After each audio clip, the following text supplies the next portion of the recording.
So guys, this is the new course on pandas. Okay, so pandas in Python. If you want to get into data science, then this module is really helpful. We will use this pandas with NumPy. And if you don't know about NumPy, you can just check my profile. There is a NumPy tutorial, and yeah, you can learn from there. So basically, what is pandas, right? So pandas used for mainly data manipulation, analyzing, and cleaning. You can clearly see over here.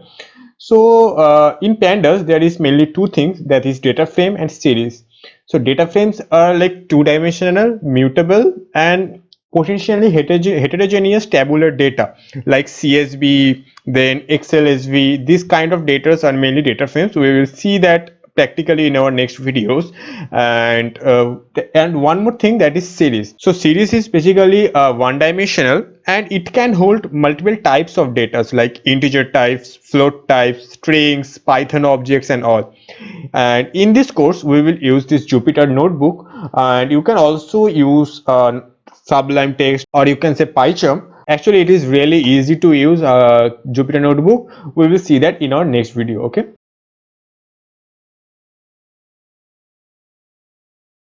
So guys, in this video we will see how to install pandas in your device and how to use this Jupyter notebook, the basics of Jupyter notebook. Okay, so we have this pandas folder where we will perform all the things, and we opened this folder over here, right? So to open Jupyter notebook inside this folder, you just need to press shift and then right click. Then you can see this open PowerShell windows here, right? So you can just click on it and then write Jupyter notebook. Okay, so and if you press enter now, it will open the Jupyter notebook, which will be inside this folder. Okay, and it will open in Chrome, right? So this is the interface which you will get when you first open Jupyter notebook. And you can see over here there is a new term, right? So if you wanna make this kind of section, you just need to click on this Python 3. Okay, it will make a blank untitled project, right? And now we will see how to install pandas in your device. So for that, let me just stop this one or delete this one. Yeah, great. Now if to install pandas, you just need to click this terminal option, just click on it, and then you have to write pip install pandas. Okay, now click enter. Actually it is showing me that all the requirements are satisfied. That is because we already have pandas in this device. And in case if you are using some older version of pandas, in that case you can also update the pandas. So to upgrade pandas, you just need to write pip, then space, oops, then space, then install, then hyphen hyphen upgrade pandas. Okay, now click enter.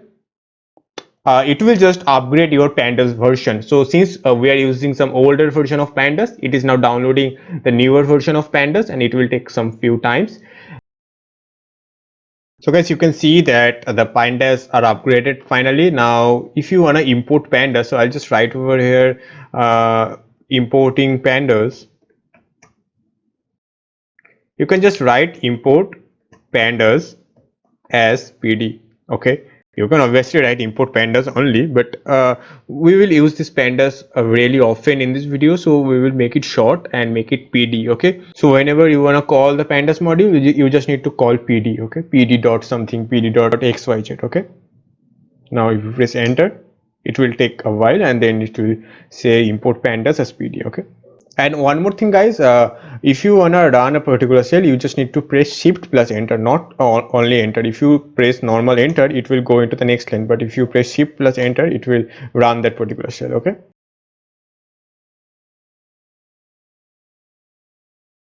so guys, now we will start coding in pandas. So before that, we have to import one more module, that is numpy. We already told that. So import numpy as np. So we will use that to create null values.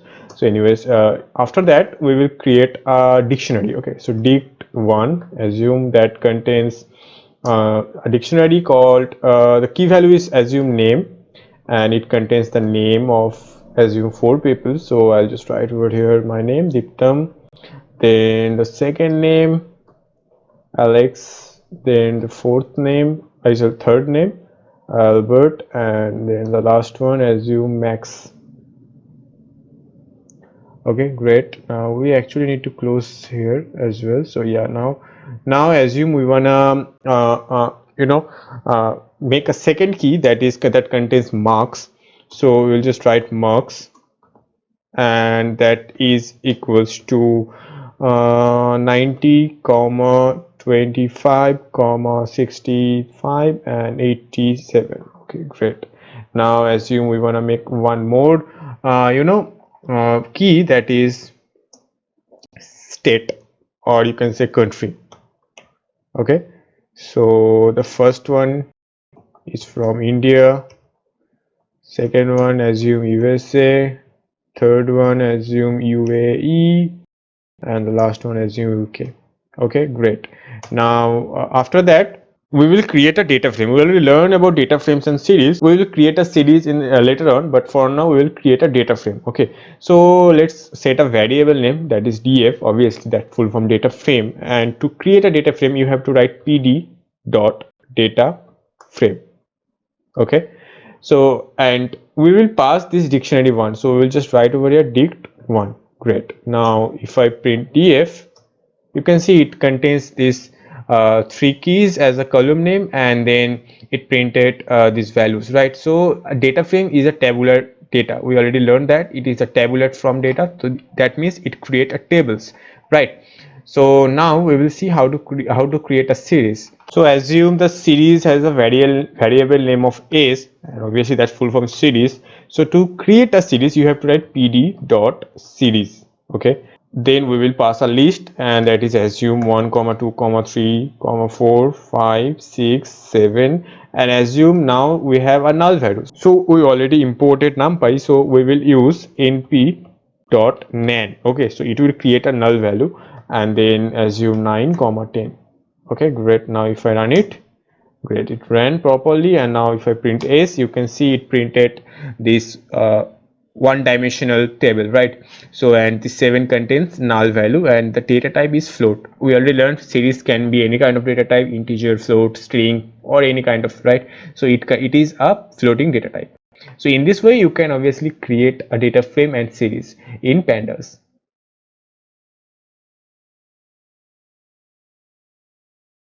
So guys, in this video we will create a CSV file. Okay, so if you are using pandas for data science, obviously you will use CSV files a lot in future, right? So we will see how to create a CSV file using the Python codes. Okay, so assume we have this df table, right? So let's see it. Yeah, we have this df table. So we will create a CSV file which will contain these values. Okay, so to create a CSV file you just need to write the variable name and then dot, then 2 underscore CSV. Okay, that's it. Now put a parenthesis and write the file name. So assume we want to write the file name as a marksheet dot CSV. Okay, great. Now if I run it, okay, it is showing an error. The error is because we didn't put the file name in inverted commas. We have to put in inverted commas. Great. Now if I run it, you can see no error. Now if you go into this folder, you can see we have this file. Obviously it is created into your normal folder as well. This is the normal folder, and you can see this marksheet.csv is created. So let me just make it large icons. You can see this marksheet.csv is now created, and you can open it with Microsoft Excel. So let's open it. Great. Now let me increase the font size. Okay, so you can see this is the exact table which we created using pandas, right? So in this way you can create a CSV file from whatever data frame you are creating. Okay,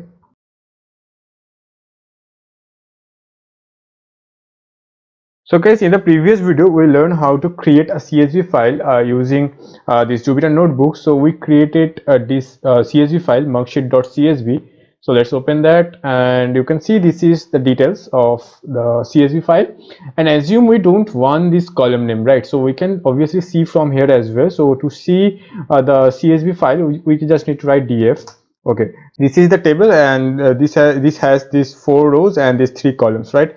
But we have this 0 1 2 3 over here, right? So you can see over here we have 0 1 2 and 3. But what if you don't want this section over here? You can just write index equals to false. Okay, so we will just write over here df dot to underscore csv, then the file name, so it is actually marksheet.csv, and now we will just write over here index equals to false. Okay, now if I run it, okay, permission error. Yeah, we have this permission error, that is because we opened this marksheet.csv in the Excel, Microsoft Excel. That's why it is showing that error, that we cannot modify this thing because it is already opened, right? So we will just create one more thing. So I'll just make it marksheet underscore index underscore false. Okay, great. Now if I run it, you can see it's ran properly. Now if I go into the file, you can see now this file is now created, marksheet underscore index underscore false.csv, and if you open it, yeah, you can see that we don't have this 1 2 3 and 4 option right now. Okay, so now we have only these columns. So great, now let's go into this Jupyter notebook, and now if you wanna read a CSV, right, because we are now creating a CSV. We already learned that how to create a CSV file, but we didn't learn how to read a CSV file. So now we will see how to read a CSV file. Okay, so to read a CSV, before that I need to make one CSV file. So I'll just copy this one and make it like train.csv. Great, now if I open it, okay, so we have these options, right? So we will just make it, okay, I'll just remove this one and make it train number. Okay, then we have this speed and country. Okay, that's fine. So I'll just write over here 1 2 3 4 5, then 4 5 6 5 4, then 8 7 3 4 3. Okay, great, any random numbers obviously, and this is not real. So if I just save it, and now if I go into pandas, and here we will now read a CSV file, right? So to read a CSV file, obviously we need to save that in somewhere. So we will create a variable name. So I'll just write over here train, and that is equals to pd dot read underscore csv, then the file name. Okay, so the file name is actually train.csv, right? So I'll just write over here train.csv. Okay, great, now it is showing an error.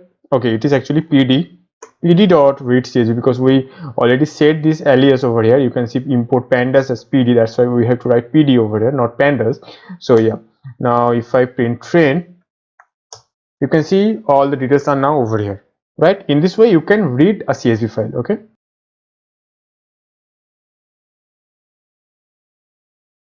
so guys, in this video we will learn about these methods: head, tail and describe. Okay, so since we have only 4 rows, that is so small, but assume we have a large amount of data. Okay, we have like more than 5,000 number of rows. Okay, in that case we obviously don't want to see 5,000 rows at a time.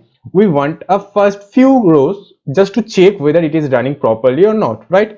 So in that case we will use this head method. Okay, so we have this df. So if I run df, you can see we have these rows, right? These 4 rows. So if you wanna see the first 2 rows, then we have to write df dot head, then in the parenthesis we have to write 2. Okay, it will show first 2 rows. Okay, similarly you can obviously write df dot head in the parenthesis 5 3 whatever, right?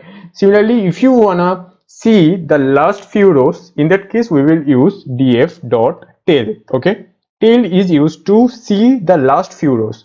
So in the parenthesis, assume we write 3, so it will show the last 3 rows. Okay, so you can see it shows the last 3 rows, and we have the numerical numbers in marks, right?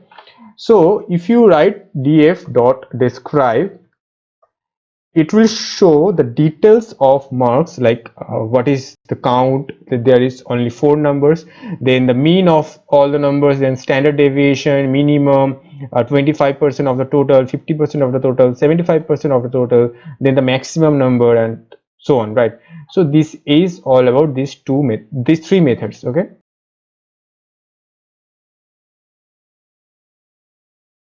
now in this video we will learn about indexing. Okay, so we have, let me just print train table.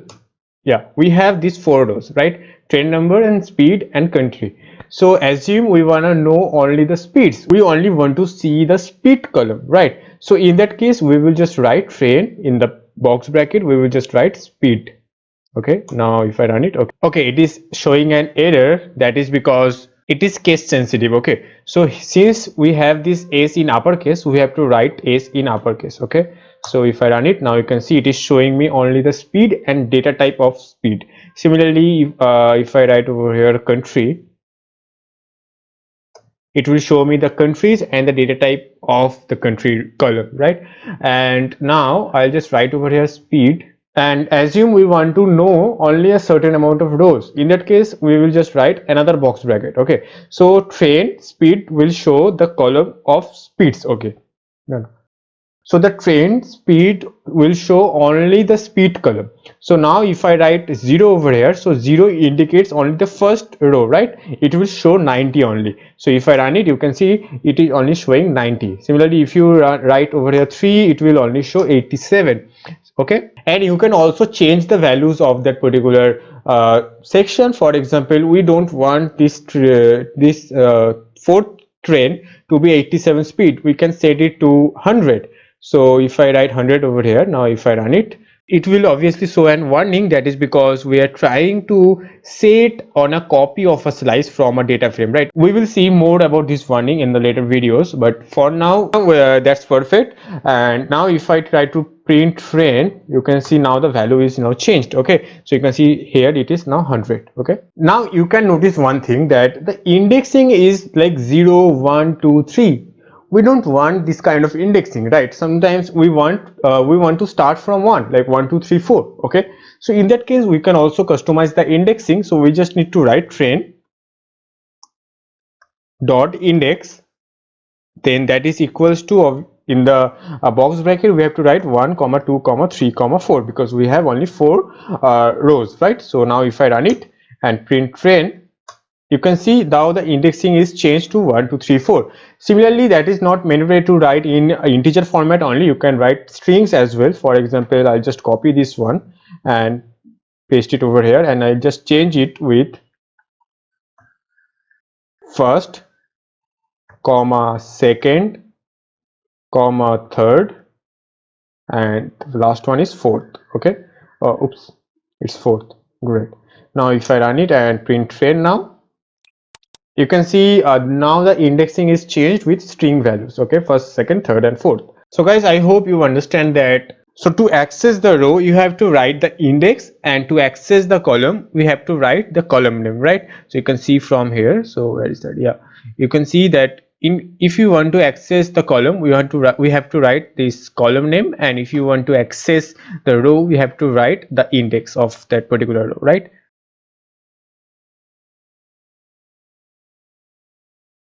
So guys, in this video we will see how to create a data frame table using the NumPy. Okay, so we already imported the NumPy as NP. You can see over here we imported NumPy as NP, so we will use that NumPy. Okay, well, if you don't know NumPy, you can go into my profile and there is a course for NumPy as well. You can just check it out and learn from there as well. Okay, anyways, so we will make this new data frame NDF. Okay, NDF is equals to PD dot data frame. Okay, and in the parenthesis we have to write np dot random dot rand. Then if I write 20 over here, it will create a data frame of 20 rows. If you see that the ndf, yeah, so you can see it created a data frame of 20 rows using random values between 0 and 1. Great. Now if you want to make a number of columns as well, so in that case we will just write ndf 2, okay, because this is the second version. So we'll just write pd dot data frame, and in the parentheses we have to write np dot random dot rand, and then we have to pass the rows. Assume 450 rows and 4 columns, okay. So we'll just write 5, and that means it will create 349 rows and 4 columns. You can see over here, if I write 20 over here, it will create 0 to 19, total 20 elements, but the row ends with 19, right? Similarly, if you write 450, it will ends with 349, and it will end the column name as 0 to 4, okay. So now if I run it, and in df2 you can see it is now 0 to 4 columns, and then 0 to 449 rows. You can see 450 rows and 5 columns, okay. You can also set this indexing manually. In that case, we have to write over here index equals to np dot arrange, and the total number of rows is 450, right? So we have to write 450. Now if I run it, okay, it is showing an error. That is because the method is wrong. We have to put one r, a-r-a-n-g-e, okay. So now if I run it, yeah, it is showing the same thing as well, right? Since you already can see that there are so many rows, like 450 rows, that's why it is not able to see that amount of rows. In that case, we can obviously use the pd dot head and pd dot tail method. So we will just write over here in df2 dot head, assume 5, then it will show only the top 5 rows, okay. So you can see it is showing only the top 5 rows, right? So guys, in this video we will see how to see a data type of a table, or you can say of a variable. So for example, we have this ndf2, right? So ndf2 is a data frame which consists 450 rows and 5 columns of random decimal points, right? Random floats. So if you want to see the data type of every particular row and column, in that case you have to write the variable name ndf2, then dtypes, okay, dtypes. Great. Now if I run it, okay, we don't need to write this parenthesis over here, and then if I run it, you can see all the rows, all the numbers are float types. That's why it is showing this float 64 types. Now if I change this first one with my name, for example, ndf2 dot it's box bracket and 0, then another box bracket that is also 0, and that is equals to assume hello, okay. Okay, now if I run it, and now if I see the data type of every row and a column, in that case, now you can see on the first one is a object type, okay. So here, if the number is an integer, it will show int 32, and if that is float, then it will show float 64, and if that is string, then it will show object, okay. So this is now an object. So if I just print ndf2 dot head 5, you can see the first one is now changed with hello, right? And similarly, if you want to know that if the ndf2 is a series or a data frame, in that case you just need to write type, then the variable name, okay. So here it is ndf2, okay.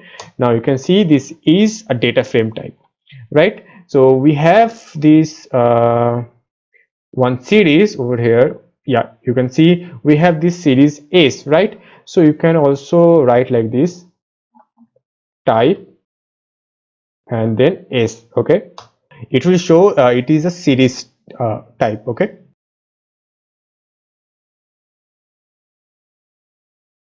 So guys, in this video we will see how to show only the indexes and only the columns, okay. So we have this ndf2, right? It has this 450 rows and 5 columns. So if you want to know the rows numbers, or you can say indexes, that in that case you just need to write ndf2 dot index, okay.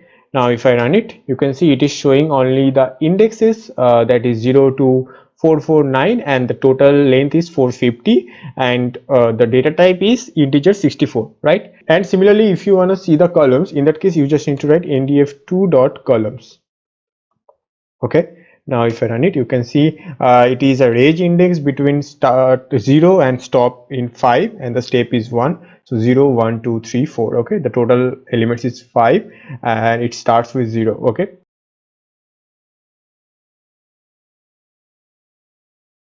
So guys, in this video we will see how to convert a data frame into numpy. Okay, so we have this data frame ndf2. You can see over here it has these 450 rows and 5 columns. Obviously all the members, okay, we have this string over here. We first need to change this string, so we'll just write over here ndf2, then 0th row 0th column has assume 0.3 or 4 5 6 7. Okay, that's great. Now if I, okay, we are showing an warning. Let's keep that warning. We will learn about this warning later on. But yeah, ndf2, now you can see all are now in float types, right? So we can easily convert it into numpy. So to convert this data frame into numpy, you just need to write the data type name ndf2, then 2 underscore numpy. Okay, then a parenthesis, and that's it. If you run it, you can see now it is an array type. Okay, it is a numpy of two-dimensional numpy. Okay, so you can see it is a two-dimensional numpy and the data type is object. Okay,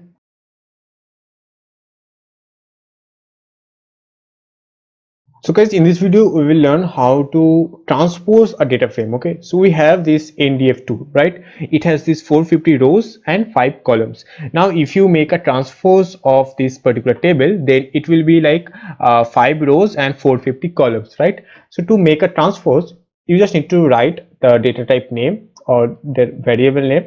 So it is ndf2 then dot t. Okay, that's it. Now if I run it, you can see now we have 5 rows and 450 columns. Okay, you can see over here this has 5 rows 0 to 4 and 0 to 449 columns. Okay, so in this way you can make a transpose of a particular data frame.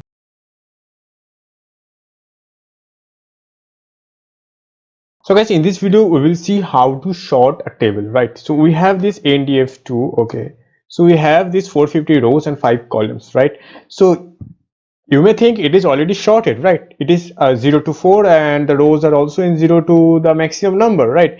But sometimes we don't want to sort in ascending order. Obviously by default it is in ascending order, but you can obviously also set in descending order. Then 449 row will be in the first position and the 0 will be the last row, right?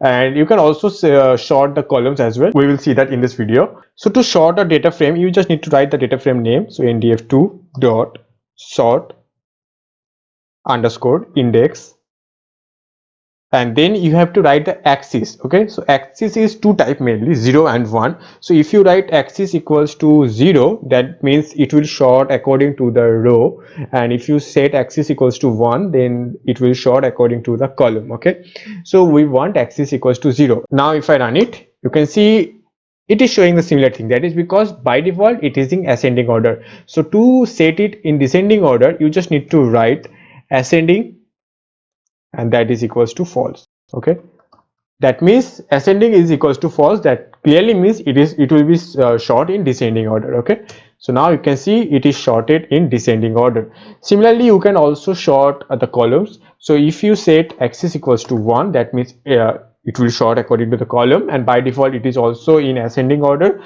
but we set ascending equals to false. That means 4 will be in the first position and 0 will be the last position, right? So now if I run it, you can see 4 is in the first position and 0 is in the last position. So in this way you can sort the rows as well as the columns in ascending order or descending order, whatever.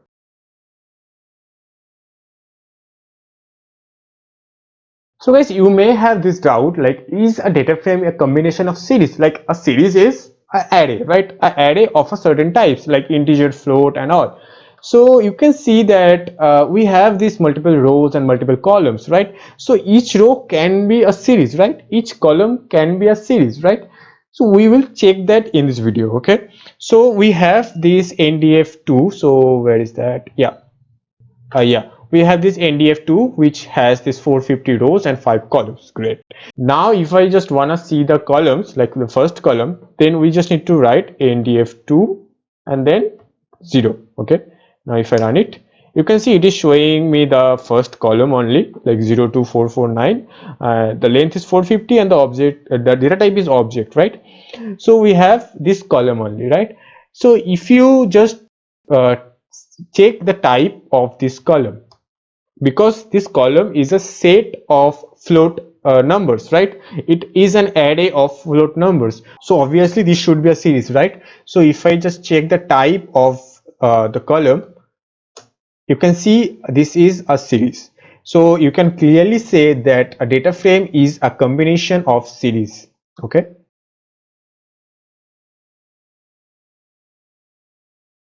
So guys, you can clearly see that we are getting some warnings where whenever we want to change some values, right? So you can see over here that we want to change the value from like 0th row and 0th column, and then we have this error, this warning, right? So similarly, whenever like this one, yeah, we want to change this particular section with 100, so we are getting this warning, right?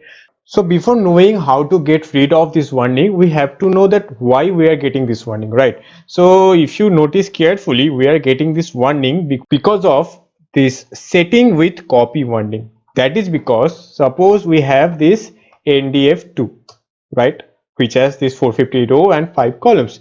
Now assume we have a NDF2 underscore new. This is a new data frame which is also like we are copying this NDF2 into this NDF2 underscore new, right?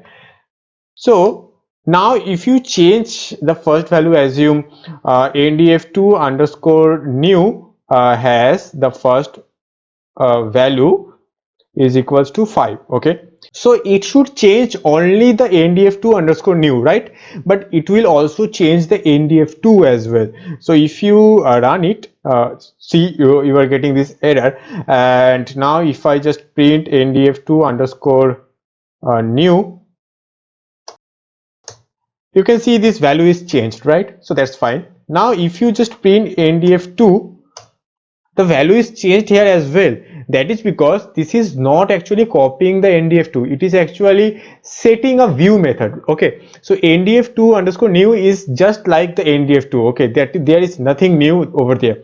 So we are getting this copy warning. That is because if you change something in NDF2 underscore new, it will also change in NDF2, right? So to get rid of that, if you want to change in NDF2 underscore new only, then we will use this lock method. Okay, before that, if you want to copy properly, you just need to write dot copy.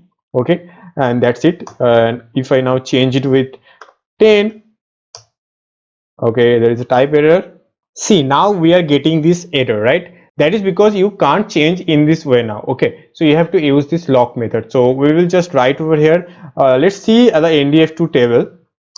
So this is the NDF2 table, fine, and the NDF2 underscore new table is this thing. Okay, great. Now to make some changes, you just need to write NDF2 then dot log, and then in the box bracket we have to write the particular row and particular column. For example, if you want to change in over here this one, then we will just write 0 comma 0. So 0th row and 0th column. The first one is for row and the second one is for column, and we will set this as 0.5 or 654. Okay, that's fine. Now if I run it, it will run properly. Now you can see there is no warning, right? Now if I print NDF2, you can see these changes is happened, but now it is not showing any kind of warning. So in this way you can get rid of warning. You just need to use this dot log. Okay, instead of writing like this two box bracket, you can just write one box bracket, and inside this the row and column name, and before that we have to use this dot log. Okay, that's it.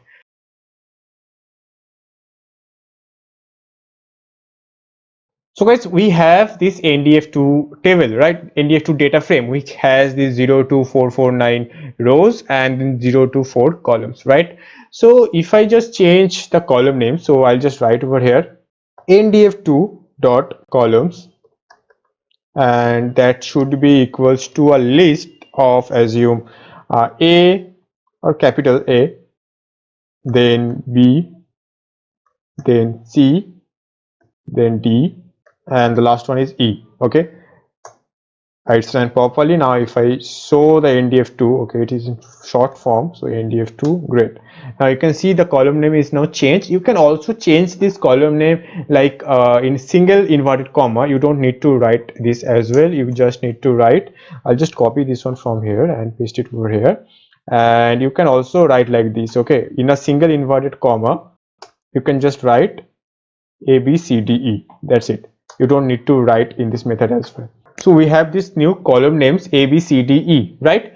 So now if you want to change in this way, like this way, okay, ndf2 dot lock, and now we obviously need to use that ndf2 dot lock, then the row is 0, that's fine, and the column should be now a b c d e, right? So we have to use a or b or c or d e. So let's set it like 0.111. okay, now if I run, it will run properly, right? So now if I check ndf2, you can see now this first value is now changed, right? But what if you mistake the column name, you write over here 0, okay? So in that case it will add one more column. Okay, so let me just change the value, it is 0.555. okay, that's great. And now if I run it, it will run properly, right? It is not showing any kind of error, but we don't have this 0 column name, right? We have this a b c d e. In that case, if you run this ndf2 now, you can see that we have this new column name. The first one has this value which we set, but the rest of the values is null, right? NaN. So this is what happens when you mistake a column name. It will add a new column with that particular name. Similarly, if you made a row name mistake, it will add one more row with that mistaken row name. Okay.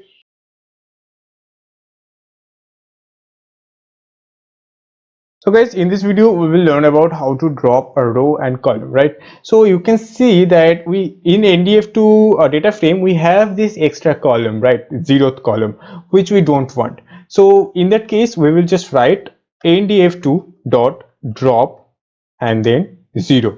But guys, there is one more thing, that is axis 0 and axis equals to 1, right? So by default it is axis equals to 0, which means rows, and if it is axis equals to 1, that will means columns, right? So since it is by default 0, that means it will drop the 0th row. Okay, so if I run it, you can see that there is no 0th row, and if you see over here 449 rows instead of 450 rows, right? But it is still showing 6 columns. So if you wanna delete this last column, 0th column, then you have to write axis that is equals to 1. Okay, that's it.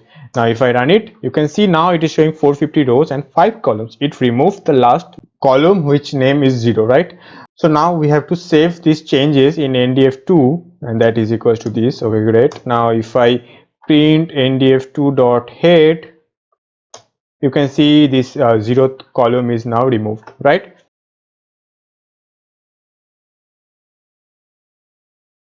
So guys, in this video we will see how to print a certain amount of rows and columns, right? So we have this ndf2 data frame which has this 450 rows, and now it has these 5 columns. So assume we want to print only the first 2 rows and the b and c column, right? So in that case you just need to write ndf2 then dot loc, which we already learned, and in the box bracket we have to put one more box bracket. That is because we have to set the rows and columns separately. So in the first section we have to write the row and then the comma, and then the second section where we have to write the columns, right? So for rows we want like first 2 rows, so 0 comma 1. Okay, that's fine. And for columns we want only b comma c. Okay, now if I run it, you can see it is only showing the first 2 rows with a b and c column, right? Similarly, you can put a colon over here. It will print all the rows with b and c column. Okay, so you can see, okay, there is a syntax error. Actually we have to remove this box bracket, because box bracket means list. If you want to put more than one name, then you should use this box bracket. Since we are using only one symbol, that's why we don't need this box bracket, right? So I'll just remove this box bracket, and that's fine. Now if I run it, you can see it is printing 450 rows, but now it is printing only 2 columns, that is b and c. Similarly, you can also write like this 1 comma 2 and all the columns. Okay, we want the the second and third row with all the columns. So I'll just write colon over here in the second section. Okay, now if I run it, you can see it is printing only the one index row and the second index row with all the columns. So in this way you can print certain amount of rows or columns.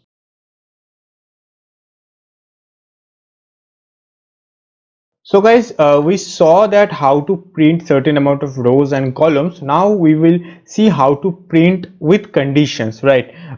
For example, if the column B has a value less than 0.3, then it will print that row only, right? In that case, we just need to write ndf2 dot loc, then in the box bracket we will use the parenthesis. Okay, now we have to write the data frame name, so it is ndf2, and in the box bracket we will use the column name, so it is actually B, right? And the values should be less than 0.3. Okay, now if I run it, you can see it is printing only those rows who has the values less than 0.3. You can see on the second row has a value less than 0.3, 0.2. So the fifth row has 0.1, then ninth row has 0.002, then 10th row has 0.1, and so on, right? So it is only printing those rows who has a value less than 0.3. So in this way you can print with conditions.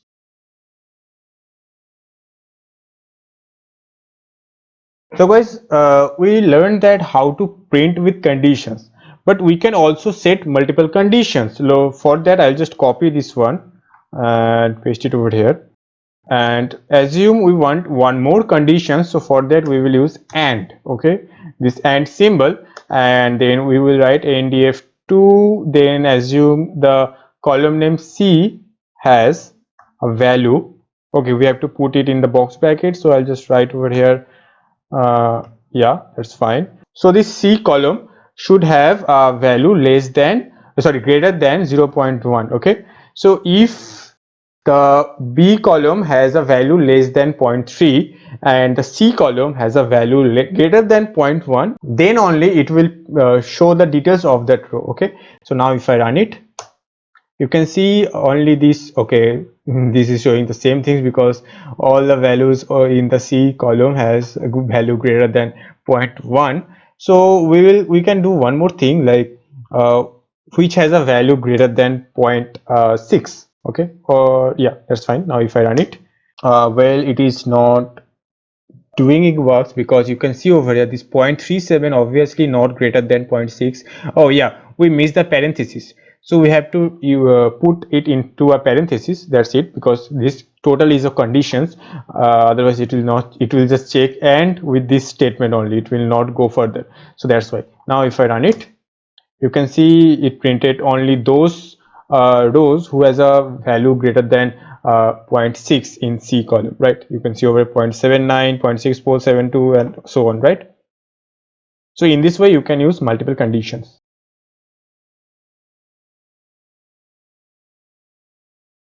So guys, in this video we will learn about iLock, right? So you already learned about the lock. So if you know the row name and column name, in that case you can obviously use this lock, but assume you don't know the row name and column name, right? So in that case you can use the iLock. iLock means indexing. You just need to use the index, like from which position to which position you want to print. So for example, if you wanna print only the first row with all the columns, in that case you just need to write ndf2.ilock, and then in the box bracket you just need to write 0, which will indicate the first row, and 4. Okay, so it will print the first, sorry, it will print actually the 0th row, 4th column value. So it has this 0th row, that means where is the row actually, I missed that, so I'll just print ndf2 over here. Yeah, so this is the 0th row and it will print the value.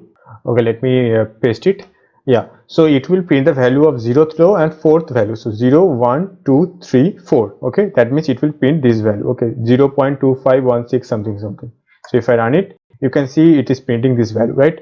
0.251629 till the end. Okay, so similarly you can also set a range. For that you just need to write ndf2.ilock, and in the first box bracket you obviously need to write the range of rows, and in the second box bracket you obviously need to write the range of columns, right?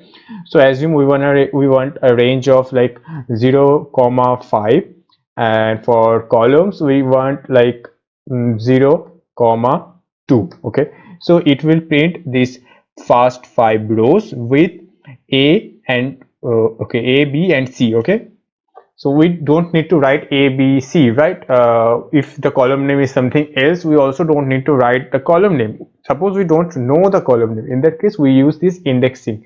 So if I run it, now you can see it is printing 0 and 5 and A and C. Okay, that is because we didn't put any range, we only put the index of that row, like 0 is the row and the 5 is the row. Okay, similarly here the 0 is the column and 2 is the columns, that's why it's printed the 0th row and 5th row, and similarly it printed the 0th column and the second column, or you can say 2 index column, that is C. Okay, so do remember this thing, that if you put 0 comma 5, that doesn't mean that it will print all the rows between 0 and 5, it will print only those particular rows which is 0 and 5. So if you want to print 3 rows, you can just name it, so 0 5 comma 5 comma 1. Okay, so it will print the 0th row, the one row, one indexed row and the 5 indexed row. Okay, so you can see it printed these things. Okay, so it is actually a certain values which row will print and which row will not print. It is not, you cannot use this from and to method over here. Okay,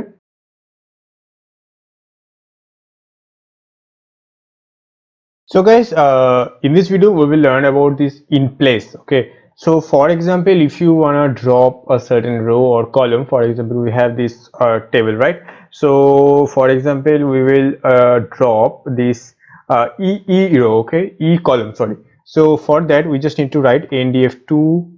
Okay, it's ndf2 dot drop, and in the parentheses we have to write the, you know, the column name. So we will just write over here E, it's capital E, and the axis is 1, because we want to draw from the column, right? So we have to write axis equals to 1. So now if I run it, you can see now we don't have this E column. And similarly, if you wanna drop multiple columns, in that case you can put this in a square bracket. So I'll just write a square bracket over here and suppose E comma B. Okay, so now the B and E column will be removed. Now you can see only A, C and D is now printed. So in this way you can remove this E and B. But if you print ndf2 over here, you can see from the real table it is not actually removed. If you want to save this thing, you actually initialize this ndf2 equals to this thing. Okay, then only it will remove from the original data frame, right? So to get rid of writing the data frame name again, you can write in place. Okay, so I'll just write over here in place, and that can be true or false. By default it is false, that's why it is not changing in the main table.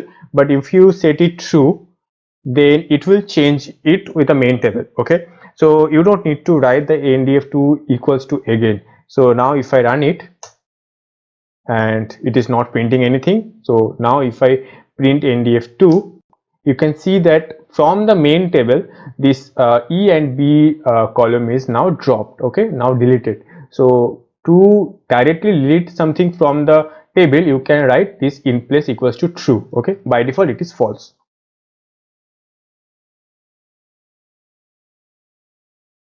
So guys, in this video we will use this reset index method. So before that we have to remove some columns. So for that I'll just copy it from here and set it here, and assume the column name is 1 comma 3 comma 5. Okay, we want to remove 3 columns, 3 rows actually. So one row, that means this one, then third, and then the next one. Okay, 5 fifth, and the axis should be 0 because we want to remove the rows. Okay, and in place equals to true because we want to remove the from the main table, right? So now if I write if I run ndf2, then you can see that this 1 3 and 5 indexed row is not available, 0 2 4 6 and then 7 8 and so on, right?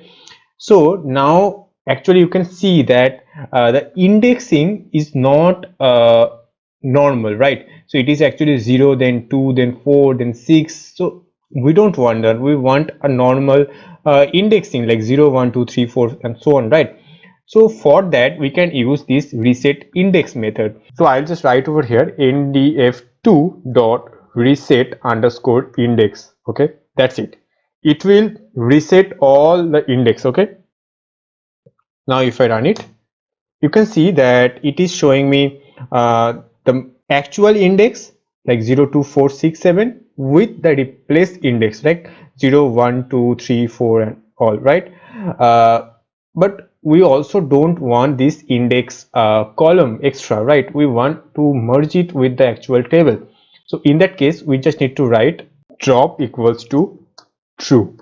Okay, so now you can see that we don't have any extra column called index. It is actually merged with the actual table. But if you print ndf2 now, you can see it is not changed over here, right? So you can obviously write ndf2 equals to this thing that will change from the main table. You can also write in place, okay, in place, that is equals to true. Okay, now if I run it and then if I print ndf2, you can see that all the index is now reset.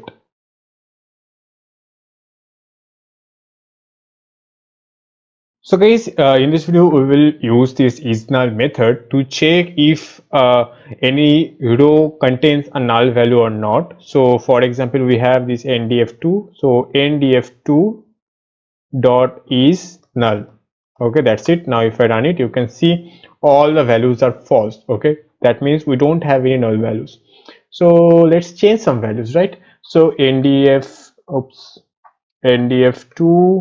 and then loc, then assume we want to change all the rows at column C. Okay, so we'll just choose all the rows then at column C. Okay, you can obviously write ndf2 in the box bracket column C. That will also do the same thing, but that will throw an warning, right? So we will use this .loc method. So it's better to use this .loc method whenever you want to change something. Okay, so practice with obviously .loc method, don't change directly. Okay, so that should be equals to none or null, whatever. Okay, now if I run it and print ndf2, you can see that the C column is now set to none with all the rows, right? So now if I just write ndf2 dot is null and oops, yeah, now if I run it, you can see that the C column returns true and everyone else is returning false. Okay, so this is used to check whether it contains a null value. If it contains a null value, it will return true, otherwise it will return false. Okay,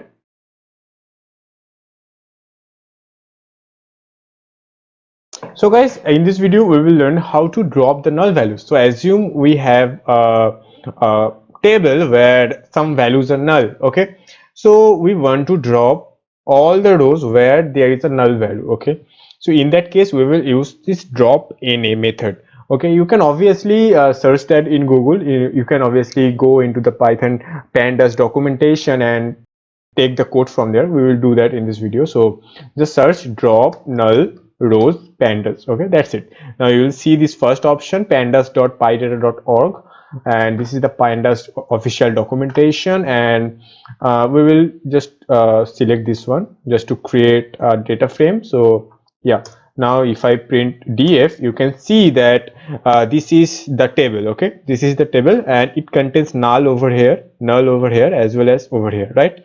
So only this first row has no null value.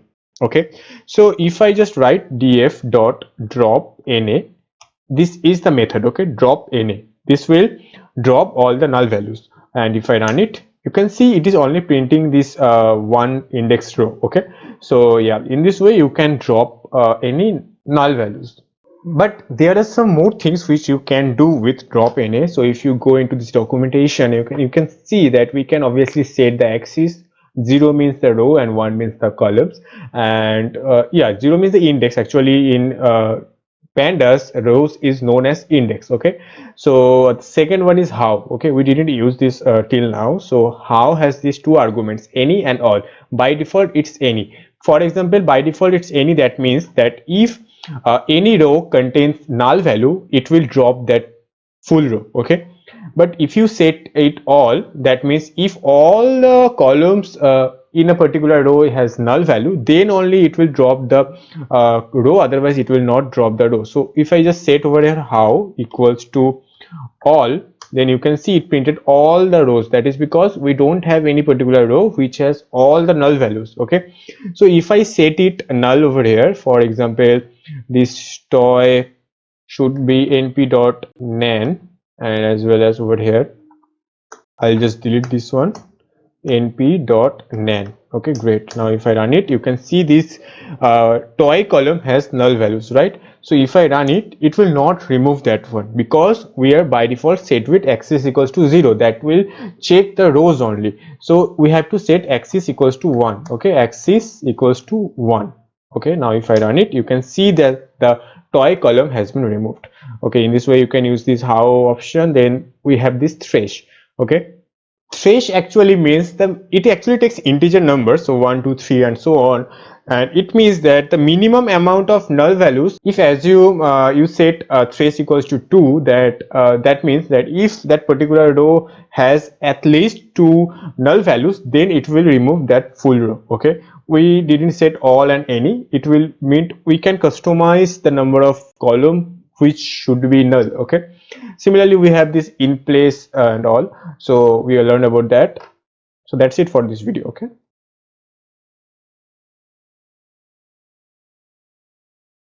so guys, in this video we will learn how to drop duplicates. okay, so we have this df data frame, right? It doesn't contain any duplicates. For example, I'll just set it where it was. Yeah, that's fine, and we will copy this Batman 2 times. okay, great. Now if I print df, you can see that this Batman has this 2 times. okay, Batman has a duplication, so we want to remove one of them. okay, so for that we just need to write df dot drop underscore duplicates. okay, that's it. It will remove the duplicates from this table. okay, now if I put parenthesis and run, you can see it didn't remove the duplicates. But why is that? Because we have to tell them like it should check the duplicate values according to the rows or columns, right?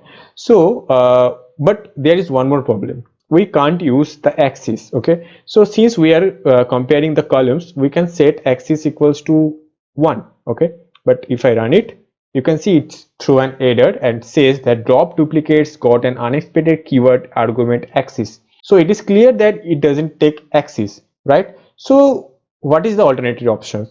So alternative option is subset. You can see over there, this is a subset. It is actually not a drop underscore duplicate documentation, but you can see over here there is one more thing, that is subset. okay, you can obviously check that one drop underscore duplicates in pandas and go into the documentation. Yeah, so you can see there is no axis parameter over here, right? So we have this subset, keep, in place, and ignore index. okay, so we will use this subset. So the subset will be, let me just remove this axis from here and write subset, and that can be our name, right? So the name, column name is name, so we'll just write over here name. okay, that's fine. Now if I run it, you can see that the duplication has been removed and it only printed the first one. okay, but there is one more thing, keep. It is new over here, right? So it contains first, last, and false. By default it is first, so you can clearly see over here, if there is a duplication, it will just print the first one. So here it printed this first one, right? It printed this one because here we have these 2 duplications, right? So if you set it to the last, so it will let me do that also. So yeah, keep is equals to last. okay, so it will print this second one. okay, so if I run it, you can see it printed the second one. And similarly you can also set it to false, and in that case it will not print if there is any duplication. okay, so false, it will not print both of these. So we have these parameters only, and that's it for this drop underscore duplicates. okay,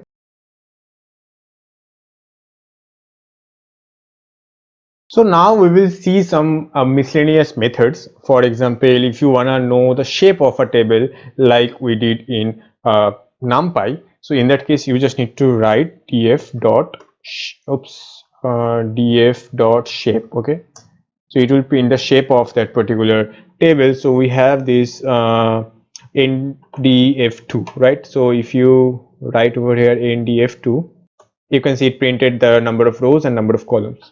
Okay, now we have the one more thing, that is info method. So df dot info method, okay, that means you have to put parentheses, and if you run it, you can see this is a data frame class, and the range is 3 entries, and the columns are 0 to 2, and this column take not null values, and if it is an object type or integer type, whatever, so you can see the information of that particular data frame. Okay, and now if you wanna count the duplications of like number of same things, then you can just write df, then in the df, then in the box bracket we have to write the column name. So for example, we have to write name, because the name has this to duplication Batman has 2 times, so the count will be increased 2 times. So then dot value underscore count. Okay, and in the parentheses we have to set drop na, that is equals to false. Okay, I'll tell you why I am writing drop n equals to false, and if I run it, you can see, okay, there is an invalid syntax. We put curly brackets over here, so I'll just remove that. Yeah, now if I run it, there is an attribute error. There is no attribute called value count. Yeah, it's actually value counts. Okay, so yeah, now if I run it, you can see that Batman has this count 2 times and Alfred has 1 times, right? So now let's talk why we put drop n equals to false. That is because if there is a null value, then it will calculate that null value as well. For example, we have this bond, right? We have this bond which has these 2 null values, right? So if I write over here bond, and if I run it, you can see that the null value has 2 times, it counted that null values as well. So if you make it true, it will not count the null values, it will only count the values which is not null. Okay, so if I run it, you can see now it printed only one thing which is not null. So similarly, if I just write over here toy and the drop in is equals to true, then it will only count those values which is not null. So here it is Batmobile and Bullwhip, right? So if I set it false, it will also count the null values. So you can see that null values is now added. And the last one is, I guess, not null. Obviously, there are so many methods in Pandas. You can just check the documentation, and whenever you need something, you can just Google it. Okay, you already saw that I Googled that drop duplicates and drop NA. So you can obviously do that things as well, because it is impossible to remember everything at the moment, right? So the last one is not null. So we already saw that where is that null values. Where is that is null? Yeah, so we already saw that how to use this is null, right? So if there is a null value, it will return true, otherwise it will return false, right? So let me just write over here ndf2 dot is null. Oops. You can see it is printing this true for only C column, and everything else is false. So similarly, if you just write ndf2 dot not null, that means if the value is not null, then it will return true, otherwise it will return false. So it is totally opposite of is null. So that means that A and D will return true, otherwise so C will return false. Okay, so if I run it, you can see this A and D column is returning true and the C is returning false. Okay,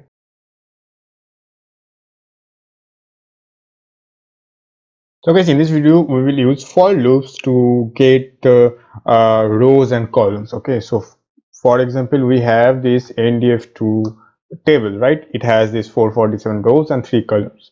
So if I just write for I can set it index, because the rows in data frame knows as index, and for example I can also write row, so it will actually fetch the columns. Okay, so let me tell you why I am writing row.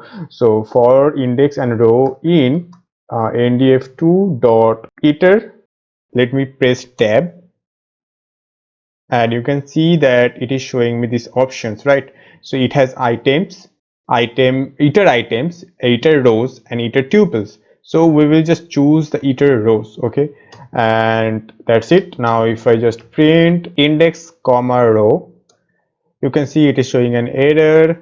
Well, it is actually a method, so we have to put parentheses over here. Yeah, now if I run it, you can see it is showing me some details, right? So the A has this 0.654 value, then C has none value, then D has this value, then the overall data type of this zeroth row is object, right? So it is actually calculating row by row, right? It is first printing the zeroth row, then the one index row, then the two index row, three index row, and so on, right? So if you just write over here iter items, then if you run it, now you can see it is printing column by column. You can see it is first printing a column, then it is printing C column, then it is printing D column, right? So let me just put it rows over here. And now if you just want to fetch only one column, right, if you want to fetch all the rows with one column, in that case you just need to write over here the column name, right? So row in the box bracket you can just put A. Okay, that's it. Now if I run it, you can see that it is now printing only the A column. Okay, 0.654, then 0.76 and all, right? So you can see it is printing 0 row has this value, then one index row has this value, then two index row has this value, and so on, right? So in this way you can use this for loop in a data frame. Okay,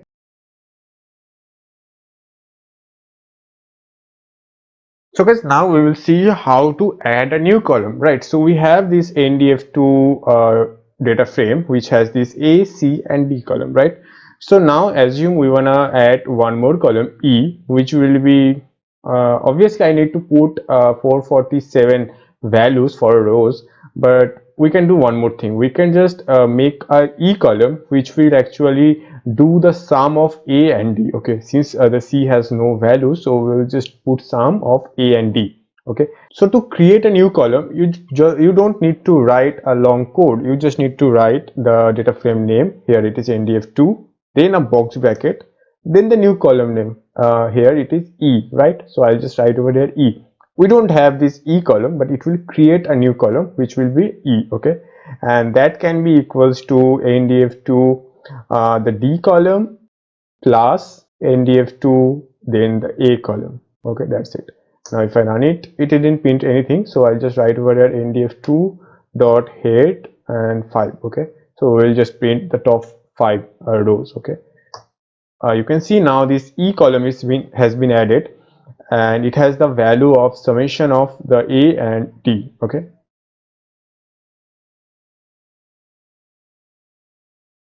so guys, we have this df table, right? It has these values. So assume we have a lots of data. Okay, so and there are some names which has this bad word. Okay, not the full word, this bad keyword. Okay, so we want to fetch all the names where this bad keyword is present. Okay, if you search for Batman, obviously there will be a few one, but let me just change the second one so that you can understand properly. So I'll just write over here df and then loc, then the row is 2 and the column is actually name, right? Yeah, so that can be equals to bat omen. Okay, okay, we have to put it in the inverted commas. Great. Now if I run it, you can see it's ran properly. Now if I just ran df, you can see this is now bat omen, right? So assume we want to fetch all the names which has this bat keyword. In that case, you obviously cannot write equals to or not equals to or something else. So let me just show you that thing. So if you just write like this df dot loc, then over here we have to write name, and okay, actually it is df name, so I'll just write over here df then name, and that is equals to bat. You can see it is not printing anything, right? So that means you cannot write equals to. In that case, you just need to write string content. Okay, so since these are a string, so I'll just write over here dot str. Okay, then one more thing, dot contains, right? And since this is a method, we have to put parenthesis, right? So inside this parenthesis we need to write the keyword which you want to search. So here it is bat, and actually it is the capital B over here, so I'll just write BAT and I'll just remove it from here. Okay, great. Now if I run it, you can see it is now printing those words which has this bat keyword. So in this way you can search or you can filter more advancedly. Okay, and you can also use regex. If you don't know about regex, don't worry about that. You can obviously use this method. Otherwise you can also use regex, so I'll show you that as well. Import re. Okay, it will import the regex, right? So now you just need to write. I'll just copy it from here and paste it again. So now if you assume, if you want to search for multiple keywords, okay, so we are searching for only one keyword, that is bat. In that case you can obviously use this normal string contents, but assume we want to search for more than one keyword, like if the word contains bat as well as like assume man, okay, in that case it will only print that thing. Okay, so I'll just write over here or man. Okay, now if I run it, it will obviously run, right? But we can also use the regex formula. So I'll just remove it from here and write into one string. Okay, so it is actually bat and then or symbol, then man. Okay, so this is the or symbol. Okay, and we have to write over here regex equals to true. Then if I run it, okay, there is an invalid syntax actually. Yeah, actually we didn't put comma over here. We have to put comma so that it can separate both the things. Now if I run it, you can see it is also printing the same things, right? So in this way you can compare more than one keywords. You can directly write or and you can separate both the strings, but you can also write into one string using this or symbol, right? Or symbol, this vertical line, and write regex equals to true.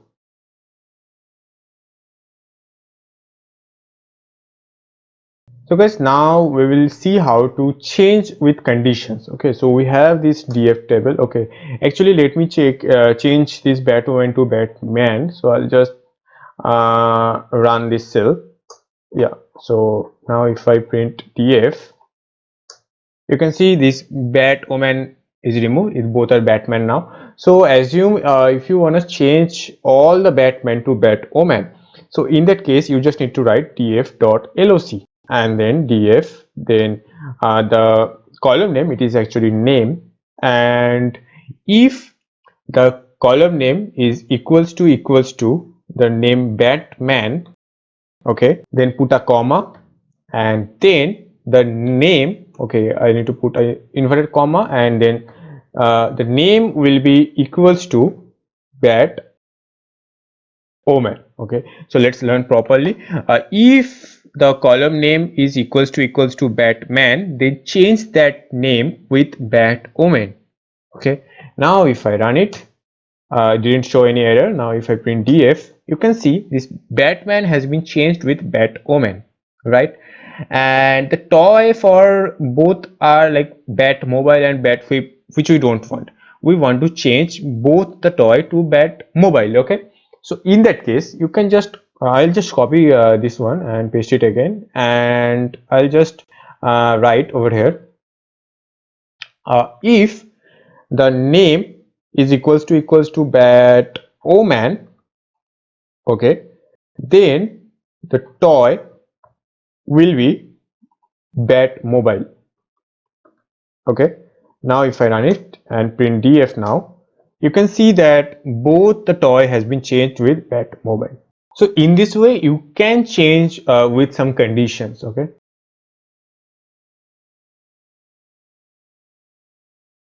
so guys, in this video we will see how to work with text files. Okay, if you have a good laptop, you can obviously read GBs of data, GBs of CSV file, but sometimes you don't want to read GBs of data, right? So assume we have a lots of data in a CSV file and we want to get only the first 5 rows, or you can say 6 rows. We don't want to import the whole CSV file for that 5 rows or 6 rows, right?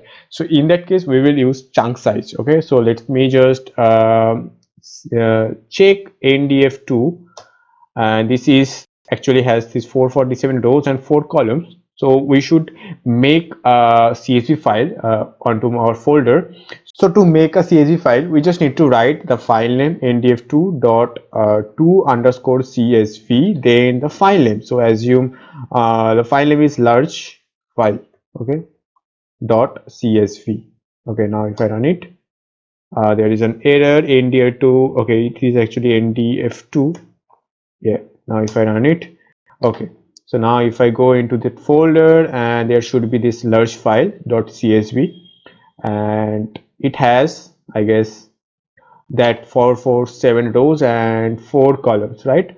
Great. Now assume we don't have this ndf2. Okay, so we have this new data frame which will take only 5 rows from that csv file. Okay, so in that case we just need to write pd dot read underscore csv. Then the file name is actually large underscore, okay, actually L is in capital, so large underscore file dot csv. Okay, and after that we have to write chunk size.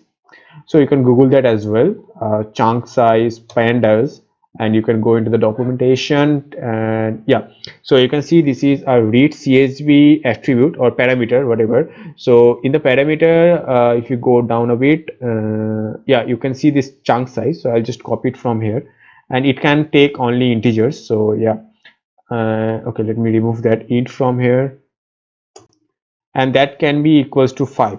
Okay, now if I run it, and now if I print new data frame, and well, yeah, we actually need to separate this total file. So we just need to write for df in this data frame, right?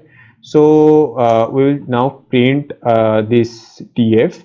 So okay, let's put colon and print df. Okay, now you can see it is now separated with 5 rows only. So it is now printing this first 5 rows. Then let me just print one more thing. Print separated. Okay, now if I run it, you can see it is now printing this 5 rows, then it is now separated, and then again it is printing the 5 rows. Okay, so you can set this chunk size. You can go over here and you can see that it return text file object for iteration. Okay, and you can divide the large files into a short files. Okay, so you can see it is now divided into 5 rows part. So the here it is the 5 rows, then the next 5 rows, then the next 5 rows, and so on till I guess the last one should have 2 rows only. Yeah, you can see the last one has only 2 rows.